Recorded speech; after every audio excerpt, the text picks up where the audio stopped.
নমস্কার বন্ধুরা, আপনাদের প্রিয় ইউটিউব চ্যানেল কেরিয়ার প্লাসে আপনাদের সকলকে জানাই স্বাগত। আপনাদের সাথে আমি আছি ভাস্কর। আজ আপনাদের জন্য আমরা নিয়ে এসেছি প্রাইমারি টেট 2022-এর step by step online form fill up. আপনারা কীভাবে অনলাইনের মাধ্যমে আবেদন করবেন সেটা বিস্তারিতভাবে আমরা এই ভিডিওর মাধ্যমে দেখাবো এবং কোন অপশানে কী সিলেক্ট করবেন সেটা আপনাদের দেখাবো। তো আপনারা অনেকেই চিন্তিত রয়েছেন কিছু অপশন নিয়ে, যেখানে কি লিখবেন বা কি অপশন দেবেন, তো সেটা নিয়ে তো আমরা বিস্তারিত আলোচনা করব এই ভিডিওটিকে আপনারা অবশ্যই শেষ পর্যন্ত দেখবেন। চ্যানেলে নতুন হয়ে থাকলে চ্যানেলটিকে অবশ্যই একটি সাবস্ক্রাইব করে রাখবেন এবং ভিডিওটিকে অবশ্যই লাইক করবেন। এই মুহূর্তে আপনারা দেখতে পাচ্ছেন আমরা রয়েছে wbbp.org, West Bengal board of primary এডুকেশনের অফিসিয়াল ওয়েবসাইটে। আপনারা এই ফর্ম ফিল আপ প্রসেস দেখে মোবাইল ফোনের মাধ্যমে আবেদন করতে পারবেন, বা যার বাড়িতে ল্যাপটপ বা কম্পিউটার রয়েছে তারা মোবাইল ফোন বাদ দিয়েও ল্যাপটপ বা কম্পিউটারের মাধ্যমে অ্যাপ্লাই করতে পারবেন, বা বিভিন্ন ইন্টারনেট ক্যাফেতে গিয়েও আবেদন করতে পারবেন। এখানে আপনারা দেখতে পারবেন click here online application for TET 2022। এখানে আপনাদের ক্লিক হেয়ারে ক্লিক করতে হবে। আমি স্টেপ বাই স্টেপ আপনাদের দেখাচ্ছি কোন অপশন থেকে কোন অপশানে যাবেন। এখানে আপনারা দেখতে পাচ্ছেন টিচার এলিজিবিলিটি টেস্ট 2022 টেট 2022 লেখা রয়েছে। এখানে ক্লিক করব। ক্লিক করার পর আপনাদের সামনে এরকম একটি পেজ ওপেন হয়ে যাবে। এখানে আপনারা দেখতেই পাচ্ছেন এখানে কিন্তু কিছু গাইডলাইন দেওয়া রয়েছে, এগুলো আপনারা চাইলে পিডিএফ আকারে ডাউনলোড করে দেখে নিতে পারেন। এবং আপনারা এখানে দেখতে পাচ্ছেন application for teacher eligibility test. তো এখানে ক্লিক করে আপনাদের আবেদন করতে হবে এবং ফর্ম ফিল আপ কমপ্লিট হয়ে গেলে এখানে আপনারা দেখতে পাচ্ছেন প্রিন্ট ও ডাউনলোড অ্যাপ্লিকেশন ফর্ম। এখানে ক্লিক করে আপনাদের অ্যাপ্লিকেশন ফর্মটি ডাউনলোড বা প্রিন্ট করে নিতে হবে। তো আবেদন করার জন্য অ্যাপ্লিকেশন ফর টেট 2022 এখানে ক্লিক করব আমরা। ক্লিক করার পর এখানে আপনারা দেখতে পাচ্ছেন এখানে আপনাদের ইমেল আইডি এবং মোবাইল নম্বর চাইছে। তো এখানে আপনারা আপনাদের ইমেল আইডি দিয়ে দেবেন এবং মোবাইল নম্বর দিয়ে দেবেন এবং সেন্ড ওটিপি করবেন। আপনাদের মোবাইল ফোনে একটি ওটিপি আসবে, সেই ওটিপি দিয়ে আপনাদের লগ ইন করতে হবে। তারপর আপনাদের সামনে এরকম একটি পেজ ওপেন হয়ে যাবে, যেখানে আপনারা দেখতেই পাচ্ছেন এখানে আপনার ফার্স্ট নেম দিতে হবে, তারপর মিডিল নেম যদি থেকে থাকে তাহলে সেটি দিয়ে দেবেন, লাস্ট নেম এখানে দিয়ে দেবেন, অর্থাৎ এখানে আপনার নাম, এখানে আপনার পদবিটা দিয়ে দেবেন। তারপর এখানে আপনারা ফাদার্স নেম আর মাদার্স নেম, এখানে গার্জিয়ান নেম দিতে বলেছে, কেউ ফাদার্স নেম বা মাদার্স নেম এখানে দিতে পারেন। এখানে আপনারা দেখতে পাচ্ছেন ডেট অফ বার্থ চাইছে এবং এখানে মোবাইল নম্বর এবং ইমেল আইডিটা বসে যাবে, কারণ এটা দিয়ে আপনারা কিন্তু ওটিপি লগ ইন করার পরেই কিন্তু আপনারা এখানে ফর্ম ফিল আপ করতে পারবেন। তারপর এখানে জেন্ডার, এখানে মেল ফিমেল, এখানে আপনাদের জেন্ডারটা সিলেক্ট করতে হবে। তারপর ক্যাটাগরি, এখানে আপনারা দেখতে পাচ্ছেন ক্যাটাগরি সিলেক্ট করে নেবেন। UR, OBC A, OBC B, SC ST এই ক্যাটাগরি এখানে সিলেক্ট করে নেবেন। আধার নম্বর এখানে আপনারা দিয়ে দেবেন। ফার্স্ট ল্যাঙ্গুয়েজ আপনারা বেঙ্গলি বা উড়িয়া বা নেপালি, হিন্দি, যার যেটা ফার্স্ট ল্যাঙ্গুয়েজ সেটা আপনারা এখানে সিলেক্ট করে নেবেন। এখানে যদি আপনার হ্যান্ডিক্যাপ থেকে থাকেন তাহলে এটা আপনারা এখানে আপনারা দেখতে পাচ্ছেন সিলেক্ট করে নেবেন। তো বন্ধুরা, আপনাদের এই অপশানটি ভালো মতো দেখিয়ে দিচ্ছি। এখানে আপনারা দেখতে পাচ্ছেন যদি আপনারা ফিজিক্যালি হ্যান্ডিক্যাপ্ট হয়ে থাকেন তাহলে এখানে ইয়েস করবেন, আর যদি না হয়ে থাকেন তাহলে নো করবেন।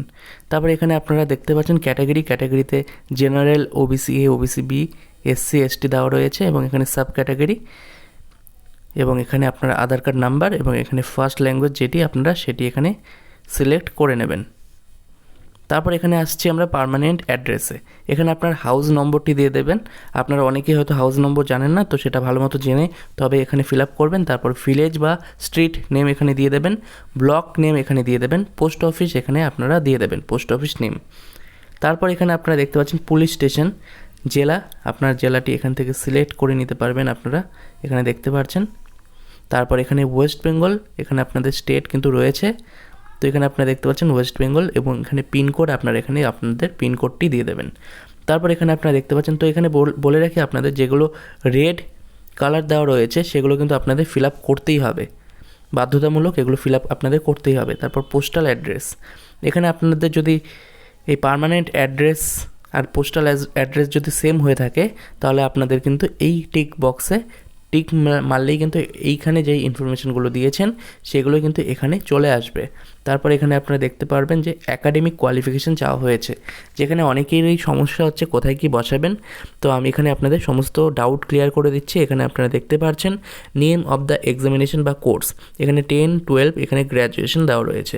তো মাধ্যমিকের বোর্ড এখানে দিয়ে দেবেন, উচ্চ মাধ্যমিকের বোর্ড এখানে দিয়ে দেবেন এবং গ্র্যাজুয়েশনের ইউনিভার্সিটি এখান থেকে সিলেক্ট করে নেবেন। তারপর এখানে আপনারা দেখতে পাচ্ছেন ইয়ার অফ পাসিং এখানে দেওয়া রয়েছে। রয়েছে ইয়ার অফ পাসিং, কোন ইয়ারে আপনারা মাধ্যমিক পাস করেছেন, কোন ইয়ারে উচ্চ মাধ্যমিক পাস করেছেন, কোন ইয়ারে গ্র্যাজুয়েশন পাস করেছেন, এবং মাধ্যমিকের ফুল মার্কস কত ছিল, অর্থাৎ টোটাল 700তে পরীক্ষা ছিল কি না। তো টোটাল যত মার্কসে পরীক্ষা ছিল ফুল মার্কস এখানে দিয়ে দেবেন। মার্কস অফ 10 আপনি কত পেয়েছেন সেই মাধ্যমিক পরীক্ষায় সেই নম্বরটি এখানে দিয়ে দেবেন, এবং পার্সেন্টেজ কিন্তু এখানে অটোমেটিক বসে যাবে, অর্থাৎ আপনারা ফুল মার্কস দিয়েছেন, অফ 10 মার্কস দিয়েছেন, এবং পার্সেন্টেজ কিন্তু এখানে নিজে থেকেই বসে যাবে।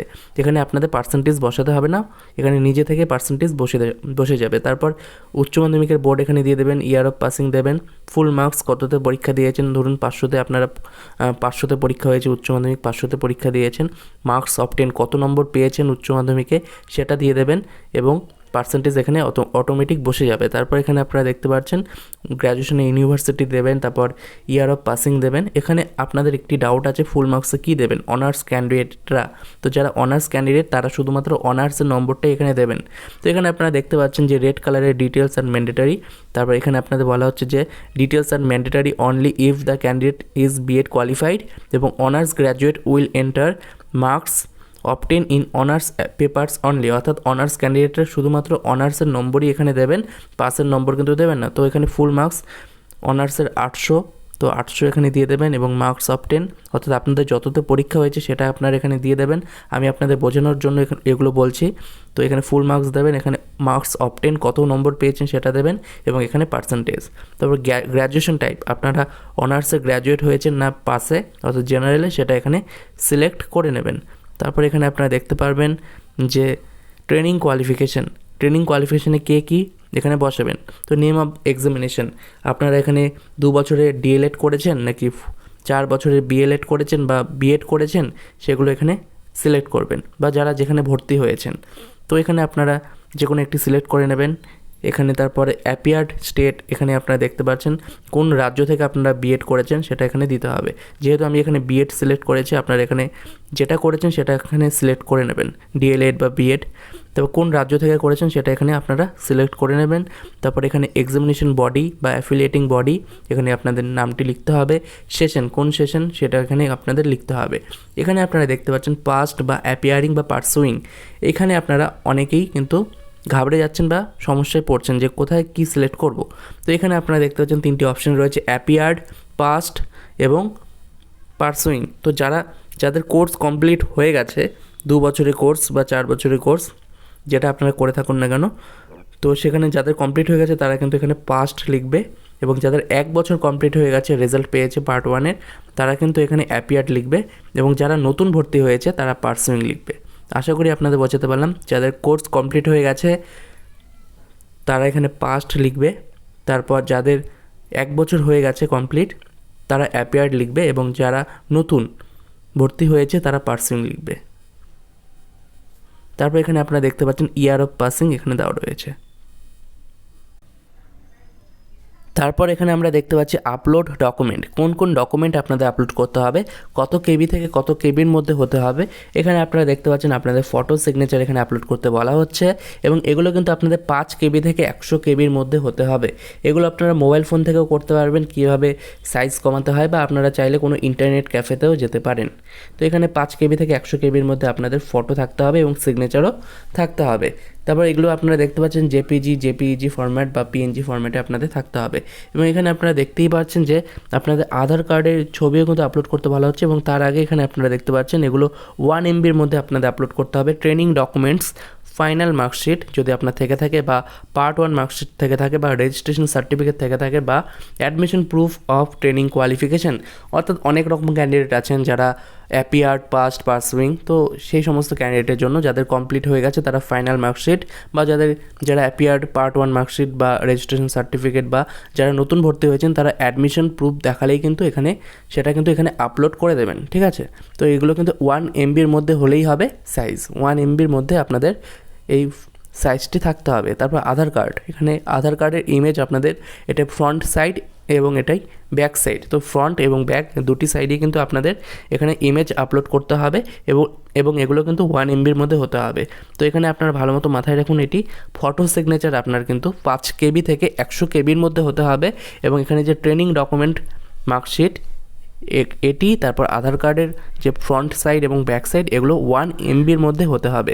তারপর এখানে সমস্ত কিছু হয়ে যাওয়ার পর সেভ অ্যাজ ড্রাফট করে দেবেন, তারপর প্রিভিউ করবেন, সব কিছু দেখবেন যে সব ঠিকঠাক রয়েছে কি না। তারপর নেক্সট পেজে যাবেন, নেক্সট পেজে কিন্তু আপনার পেমেন্ট অপশন ওপেন হয়ে যাবে। তো সেখানে আপনাদের পেমেন্ট করতে হবে, পেমেন্ট করার পর আপনাদের ফর্ম ফিল আপ কিন্তু কমপ্লিট হয়ে যাবে। তো বন্ধুরা, এখানে আপনারা দেখতে পাচ্ছেন বিস্তারিতভাবে সমস্ত প্রসেস শর্টে দেওয়া রয়েছে। এটাও আমরা আমাদের টেলিগ্রাম চ্যানেলে আপলোড করে দেবো এবং আমি আপনাদের ফর্ম ফিল আপ প্রসেস নিয়ে আলোচনা করলাম। আশা করি আপনারা সমস্ত কিছু বুঝতে পেরেছেন। আপনাদের আবেদন ফি কত টাকা লাগবে এখানে আপনারা দেখতে পাচ্ছেন। অ্যাপ্লিকেশন ফি জেনারেল ক্যাটাগরির জন্য 150 টাকা, ওবিসি বির জন্য 100 টাকা, SC ST হয়ে থাকলে আপনাদের লাগবে শুধুমাত্র 50 টাকা। এটি হলো অ্যাপ্লিকেশন ফি। আবেদন কমপ্লিট হয়ে যাওয়ার পর, অর্থাৎ আপনাদের পেমেন্ট কমপ্লিট হয়ে যাওয়ার পর, আপনারা যখন অ্যাপ্লিকেশন আপনাদের কমপ্লিট হয়ে যাবে তখন আপনারা এখানে দেখতে পাচ্ছেন print or download application form. এই অপশানে আপনাদের ক্লিক করতে হবে, যেটা আমরা ভিডিও শুরুতেই আপনাদের দেখিয়ে দিয়েছি। তো এখানে আপনারা ক্লিক করবেন, ক্লিক করার পর এখানে আপনার রেজিস্ট্রেশন নম্বর এবং ডেট অফ বার্থ দিয়ে প্রিন্ট অপশানে ক্লিক করলে আপনারা প্রিন্ট করতে পারবেন। তো রেজিস্ট্রেশন নম্বর আপনারা কখন পাবেন? আপনারা ফর্ম ফিল আপ করার পরেই কিন্তু আপনারা স্ক্রিনের ওপর রেজিস্ট্রেশন নম্বরটি পেয়ে যাবেন। এখানে আপনারা দেখতে পাচ্ছেন সমস্ত কিছু দেওয়া রয়েছে, যে এখানে আপনাদের রেজিস্ট্রেশন নম্বর দেখিয়ে দেবে। Candidate received registration number on his or her registered email ID and mobile number after payment is successful. এখানে আপনারা দেখতে পাচ্ছেন পেমেন্ট সাকসেসফুল হওয়ার পর আপনারা রেজিস্ট্রেশন নম্বর আপনাদের ইমেল আইডি এবং মোবাইল নম্বরে পেয়ে যাবেন। তো সেটা দিয়ে কিন্তু আপনাদের অ্যাপ্লিকেশন ফর্মটি প্রিন্ট আউট করে রাখতে হবে। আশা করি আপনাদের বোঝাতে পারলাম। তবু যদি কোনো রকম ডাউট থেকে থাকে তাহলে অবশ্যই কমেন্ট বক্সে কমেন্ট করে জানাবেন। ভিডিওটিকে ভালো লাগলে অবশ্যই একটি লাইক করবেন। চ্যানেলে নতুন হয়ে থাকলে চ্যানেলটিকে সাবস্ক্রাইব করে রাখবেন। ধন্যবাদ বন্ধুরা ভিডিওটি দেখার জন্য।